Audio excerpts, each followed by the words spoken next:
Good morning, Meshach. It's Wednesday, May 12th, and I am still super stressed about all my finals. I have so much work to get done in the next few days. The good news is that I finished my CS project, even if it wasn't really finished properly. I finished my CS quiz. I just finished a final draft of my political theory class, and I'm going to be reviewing that essay and then turning it in tonight. And my professor extended the deadline for my existentialism paper. We're still stressed out, we're still working hard, but we can breathe a little bit. I don't really have time to write a script for today's video, so instead I'm just going to tell you a story. So in my freshman year of college, I did not have my car on campus. And so for Thanksgiving break, I was taking a Greyhound back to Chicago. On the bus, I had a really great conversation with the person sitting next to me about the mental health of millennials and Gen Zs. And I told her that if I ever become president, she's welcome to have dinner at the White House. So if you're watching this,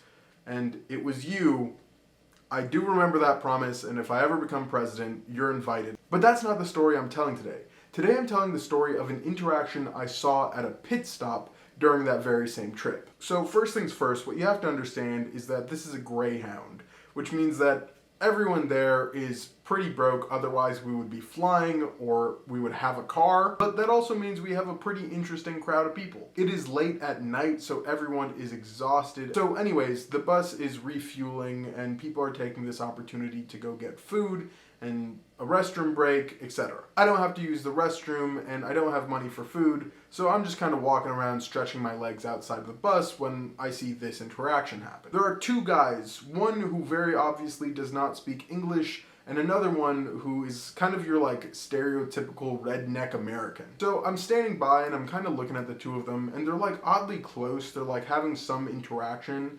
and I eavesdrop a little bit because I'm interested. It's not like they were hiding it. So your stereotypical American guy gestures to the guy who doesn't speak English and he's like, "What language?"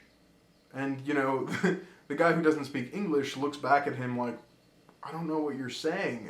And he like kind of makes that obvious with gestures. This guy, I'll call him Jeff. Jeff looks back at him and he doesn't know what to do, so he just repeats louder, "What language?"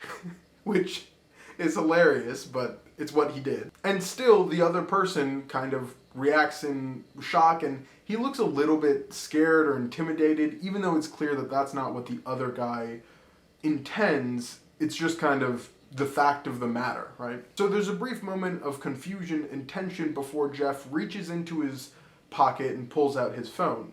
He holds up his finger like, "Give me 1 second," and he scrolls through his phone for a little bit. And then he turns the phone towards the guy who doesn't speak English, who I'm going to call George. George, again, is really confused because he's like, "Why is this stranger turning their phone towards me? I don't need this." But then he reads what's on the phone, and presumably it is Google Translate. So he takes it and scrolls to where his language is, clicks on it, types something out, and turns it to him. And so Jeff takes his phone back and he holds up for the audio, and so I can hear what he's saying. It's lucky, and he says, "I wasn't trying to be mean, I'm just allergic." And then there's this really awesome moment where both of them like unlock this understanding and they both kind of laugh about it. With that, I need to get back to writing my paper. I hope you enjoyed this little story, even if I told it a little confusingly. Don't forget to like, comment, subscribe, tell your friends about the channel. Meshach, Schmackers, I'll see you tomorrow.